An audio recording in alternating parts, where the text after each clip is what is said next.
The wind came hard off the river that morning, sharp enough to cut through coats and carry the smell of wet asphalt all the way up the hill to St. Anne's primary school. It was the kind of gray autumn day when recess was usually short and noisy, with children bundled in scarves and teachers checking the sky every few minutes to see if rain was about to start again.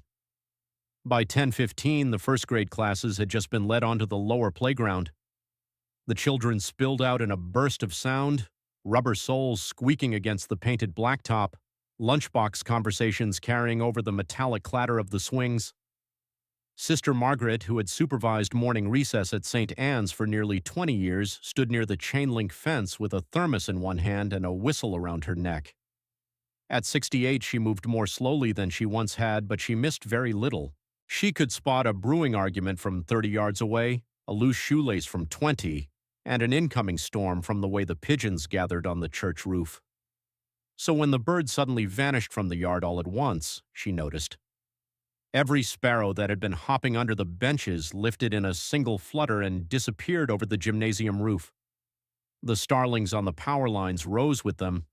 Even the crows that usually bullied the smaller birds out of crusts and crumbs lifted away in agitated circles. Sister Margaret lowered her thermos. Children noticed a second later. "Look, it's huge." "Miss, what is that?" A shape was coming down from above the school, not gliding the way hawks usually did, but dropping in broken, uneven sweeps, wings spreading too wide and then faltering as if the air could no longer hold it. The eagle hit the pavement hard near the basketball court. A collective gasp rose from the playground. For one awful moment, no one moved. Then every child in the nearest class surged forward at once. "Back!" Sister Margaret shouted, the voice of 3 decades in education cutting clean through the noise. "Everyone back from the bird!" The children froze. A few stumbled into one another. The teachers on duty ran over from the climbing frame and the lower gate. By the time Sister Margaret reached the basketball court, the bird was still there, hunched low and breathing hard. It was a juvenile bald eagle, though most of the children did not know that yet. Its head was not white, but mottled brown, its body heavy and dark, its wings broad enough that, half spread on the wet blacktop, they looked almost unreal. One wing dragged slightly lower than the other. The hooked beak was partially open, and every few seconds the bird gave a strained, rasping breath that seemed too large for its body. It did not try to fly again. Sister Margaret stopped several yards away. She had lived in enough places and seen enough wildlife to know one rule clearly. A sick or injured wild animal could be more dangerous than a healthy one, especially one with talons built to seize fish from rivers. "Move the children to the far side of the court," she told Mr. Alvarez, the 4th grade teacher nearest her. "Quietly, no running." "Do we call animal control?" he asked. "Yes, and the county wildlife number if the office still has it posted." By then the children had formed a half circle at a distance, their fear already mixing with curiosity. "It's an eagle." "Is it dying? Why is it here? Can it see us?" Sister Margaret didn't answer. Her attention had fixed on the bird's feet. At first she thought the eagle had landed awkwardly and was clutching something broken from the riverbank, a stick perhaps, or roots tangled with reeds. But the shape in its talons did not look like wood. It was wrapped in dark strands and glistened wetly against the asphalt. The eagle shifted and the object moved. Sister Margaret's heart lurched. There was something alive in its claws. "Mr. Alvarez," she said sharply without taking her eyes from the bird, "get me closer if you can without the children following." He frowned. "Closer to that?" "There's something in its feet." Within minutes, the recess bell was blown early, and the younger children were ushered back toward the classrooms in a hum of nervous excitement. But older students, especially those near the windows facing the yard, pressed against the glass to watch. By then, the school office had called County Wildlife Rescue, the local police substation, and a veterinarian whose number the secretary found taped inside an old emergency binder under injured birds. The eagle stayed where it was. It watched every movement around it with bright, furious eyes, but seemed too exhausted to rise. When a gust of wind lifted the loose end of whatever it held, The strand stretched and snagged against one talon. Fishing line. That was the first thing Sister Margaret recognized clearly, a whole terrible knot of it. The rest became visible only when the eagle tightened its grip. A small duckling. Not a baby in the fluffy springtime sense, but a young duck hardly grown, maybe from one of the late broods still living in the reeds down by the river. Its body was slick with water and mud, one wing plastered oddly against its side. It was alive, though weakly. Its beak opened once in a sound too soft for anyone farther than a few feet away to hear. The children closest to the windows saw it at the same time the teachers did. Oh no, it's holding a baby bird. Is it eating it? No, look. Word spread through the corridors in whispers and gasps. The eagle had something in its claws. When Officer Dana Reeves arrived from the local police post 5 minutes later, she found half the school staring from the windows and Sister Margaret standing in the drizzle beside the basketball court like a general who had no intention of surrendering her ground. Officer Reeves took one look at the eagle and whistled under her breath. That's not how I thought my morning was going. It has another bird caught in line, Sister Margaret said, and I think the eagle itself is tangled. Dana stepped carefully to the side for a better angle. You're right. The situation was stranger than any of them had first realized. The duckling was not simply prey. Loops of monofilament line ran from the eagle's talons around the smaller bird's body and back up across the eagle's own leg.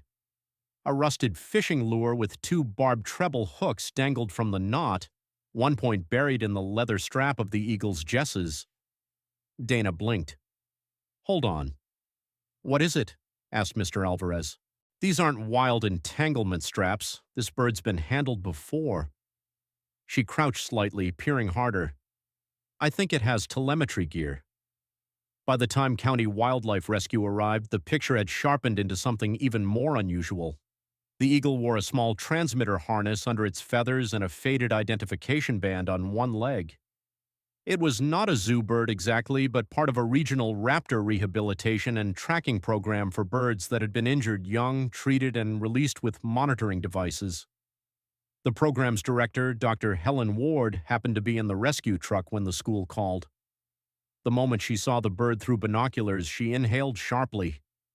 That's River. Sister Margaret turned. You know this eagle. Helen nodded, stunned. We rehabilitated him 18 months ago after a collision with a power line near the estuary. He was released in spring with a tracker because he'd had temporary wing weakness. We lost signal intermittently over the last month, but assumed the transmitter was failing, not this, Dana finished. No one was quite sure how it had happened, but Helen built the most likely explanation quickly. Down at the river had probably gone after what looked like easy prey in shallow water, the duckling or perhaps a fish near it, and gotten snarled in discarded fishing line connected to an old lure. The duckling was trapped in the same tangle. Burdened by both the entanglement and the lure dragging against his leg, River had still somehow managed to fly. Not well, not far, but far enough uphill from the riverbank to the school grounds. Why here? Mr. Alvarez asked quietly. Helen looked at the exhausted eagle, then at the school, then back toward the river beyond the lower streets. Because he couldn't stay airborne or... She hesitated. Or? Sister Margaret asked. Helen did not answer immediately. She was a scientist and careful with sentiment. But even she looked unsettled by the eagle's choice of landing place. St. Anne's sat on the highest open ground for several blocks, a broad blacktop yard clear of traffic, dogs, and underbrush. A place where a failing bird could come down without smashing into branches or disappearing unseen. Whether River had intended that in any meaningful sense, none of them could prove. But he had come here. The rescue itself was delicate. Children were kept inside, though by now nearly the entire school was involved in a kind of hushed, shared suspense. Lessons dissolved, math worksheets lay forgotten. Third graders wrote updates on the board from what they could see through the windows. The older students started praying without being asked. In one second-grade classroom, a boy named Oliver insisted with full conviction that the eagle had come to school because schools help people. On the court, Helen and her assistant unpacked thick gloves, a padded blanket, eye protection, and a transport crate. The duckling remained in River's talons, barely moving. Each time the eagle shifted, the lure dragged and the line tightened, and the bird flinched in pain but refused to let go. Whether the grip was instinct, panic, or the only way he knew to keep the smaller bird from falling, no one could tell. Helen spoke softly as she approached. "All right, River. Easy. It's me. Easy now." The eagle opened his beak wider and gave a warning hiss, but it lacked force. At the windows above, children pressed closer. Sister Margaret, standing with them now to keep order, clasped her hands so tightly her knuckles whitened.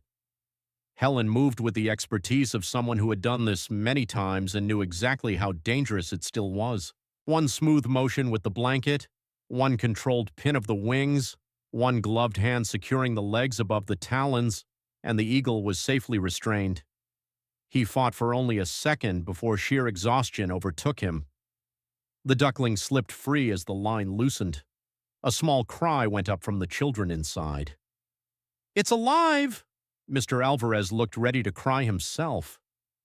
The duckling was gathered into a towel by Helen's assistant and carried immediately to the rescue truck. River, once the line and lure were clipped enough to transport safely, was placed in a large crate lined with padding. Before the truck doors closed, Helen looked up at the rows of children staring through the rain-streaked windows. "He made it because you called quickly," she shouted so they could hear. "Both of them still have a chance." For the rest of that day, St. Anne's was no longer an ordinary school. No one paid much attention to spelling or arithmetic. Teachers gave in and let the children write stories about the eagle, draw pictures of enormous brown wings, and ask questions that ran from practical to theological. Will the baby duck remember him? Did the eagle know not to hurt it? Was he trying to save it? Can eagles be good? Sister Margaret answered what she could and did not pretend certainty where there was none. "He is a wild creature," she told one class. "And wild creatures are not simple. Sometimes what we see is hunger, sometimes fear, sometimes accident, and sometimes," she glanced out the window toward the now empty court, "sometimes we are allowed to witness something we don't fully understand." That afternoon, Dr. Helen Ward called the school with an update. River was dehydrated, underweight, and suffering from a deep laceration around one leg where the fishing line had cut through scales and skin. The lure had not pierced him directly, but one hook had torn feathers and skin near the foot. His right wing showed severe strain, likely from trying to carry too much while entangled. The duckling had a bruised rib, a sprained wing, and circulation loss in one leg where the line had wrapped tightly, but it was alive and responsive. "What about the grip?" Sister Margaret asked on speakerphone from the office while 3 staff members leaned in to listen. Helen was quiet for a beat. "This is the strange part. The duckling's injuries suggest it was trapped in the line before the eagle landed, maybe before he took off again. But there's almost no puncture trauma from the talons." "You mean he wasn't crushing it?" "He was holding it, but not with full predatory pressure." Another pause. "That's highly unusual." By evening, the story had spread beyond the town. Parents posted about the rescue. The local paper ran an online headline, "Eagle collapses at school with injured duckling in talons." Photos taken from inside classroom windows went viral regionally. By morning, news vans had begun parking near the church lot across the street, though the school refused all interviews involving children. Inside the rehab center, River and the duckling were placed in adjacent recovery enclosures. The duckling, once cleaned, turned out not to be wild in the strictest sense either. It was a juvenile from a domestic mallard lineage, likely dumped or descended from abandoned park ducks at the river basin, which explained why it had remained in an area full of discarded fishing tackle instead of migrating with healthier waterfowl. Helen found that part depressingly common. Human carelessness had probably created both halves of the crisis. Over the next 3 days, St. Anne's children became invested in every detail of the updates that Helen sent. River ate small pieces of fish by the second night. The duckling stood on its own by day 3. River's grip reflex remained strong. The line wound had not infected. The The duckling had started peeping loudly whenever staff approached with food. The children named the duckling Lucky before anyone could stop them. Helen resisted the name at first. Rehabilitation work was easier, she often said, when the public did not turn every patient into a symbol. But even she eventually gave in and referred in her messages to River and Lucky because the school had already embraced them as if they belonged to every classroom equally. The deeper question, though, never went away. What exactly had happened on that riverbank? A week after the rescue, Helen visited the school in person to explain what they knew. She stood in the assembly hall with photos projected behind her, River as a younger bird in rehabilitation, the transmitter equipment, a map of the river corridor, examples of fishing line entanglement, the recovery crate at the school, Lucky in a towel after rescue. The children sat unusually still. "We know River became entangled in discarded fishing line," Helen said. "We know Lucky was also caught. We know River flew uphill carrying that tangle until he landed here. What we do not know for certain is whether River was trying to hunt Lucky, trying to free himself, or simply unable to let go once the line trapped them both together." A small hand rose in the front row. It was Oliver, the second grader who had declared schools helped people.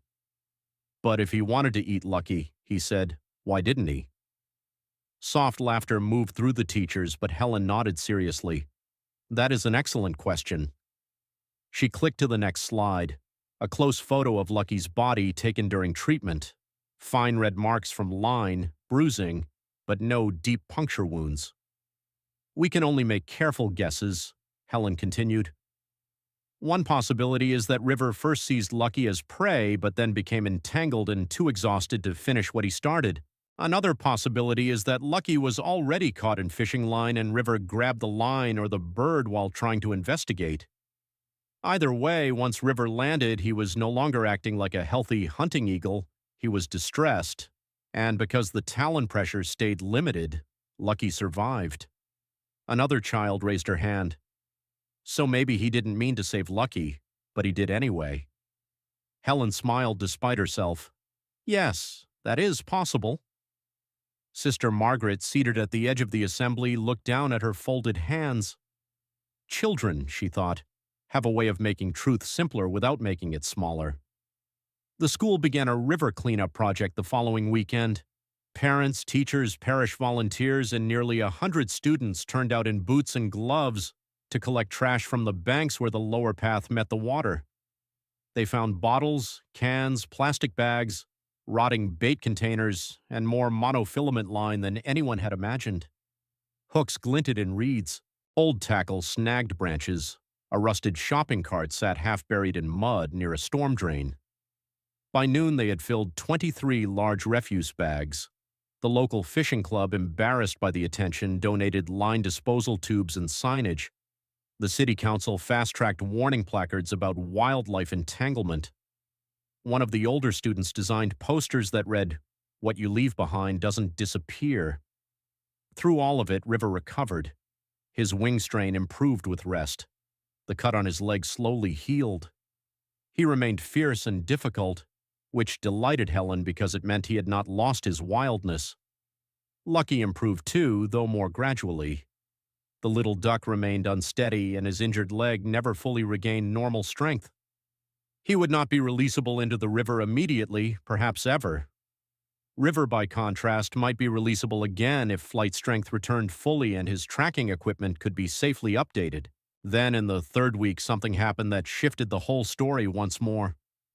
One of Helen's interns entered the raptor ward during feeding and found River standing at the interior mesh divider of his enclosure with a fish piece in his beak. Across from him in the adjacent recovery pen, Lucky was peeping restlessly and pacing. River dropped the fish at the divider and stepped back. The intern assumed it was coincidence. The next day, the same thing happened, and the next. Helen reviewed the footage herself because she trusted evidence more than anecdotes. The video showed River taking food from his tray, carrying one piece to the divider between enclosures, and leaving it there whenever Lucky was active on the other side. Not feeding directly, not sharing in any human sentimental sense, but repeating a behavior difficult to dismiss as random. When she brought the video to Sister Margaret privately, the older woman watched it twice. Then she said softly, "You don't like miracles mislabeled." "No, neither do I." They watched River drop the fish once more and step back from the mesh. "But sometimes," Sister Margaret said, "facts are wondrous enough." By early winter, the rehab center made its decisions. Lucky would remain in long-term sanctuary care with a managed waterfowl enclosure because the leg injury and domestic lineage made release unsafe. River, after one final wing assessment, passed every test. He could fly strongly, maneuver sharply, and land without drag. His transmitter was replaced, his leg scarred but functional. He was ready. Helen invited St. Anne's to the release. They could not bring the entire school to the Marsh Reserve where it would happen, of course, but the older students selected a small group to attend with teachers, and the rest watched by live video from the assembly hall. Sister Margaret went, along with Mr. Alvarez and 6 children chosen by essay, among them Oliver, whose essay simply said, "He came to our school hurt and wild, and I want to see him go home." The morning of the release was cold and clear, the river wider and brighter than it had looked on that gray day in October. Frost silvered the grasses. The reserve staff positioned the crate on a low rise above the marsh where open air gave way to water and reeds. The children stood in a line, vibrating with quiet. Helen knelt beside the crate door. "Once he goes, he may not circle, he may not look back. That's what we want." Oliver nodded solemnly as if accepting terms in a treaty. Helen opened the door. For a breathless second, nothing happened. Then River exploded from the crate in a surge of wings so powerful several children gasped aloud. He rose low over the marsh, climbed hard into the pale morning sky, and turned once over the water. Sunlight struck the mottled feathers of his young body and made them flash bronze and dark gold.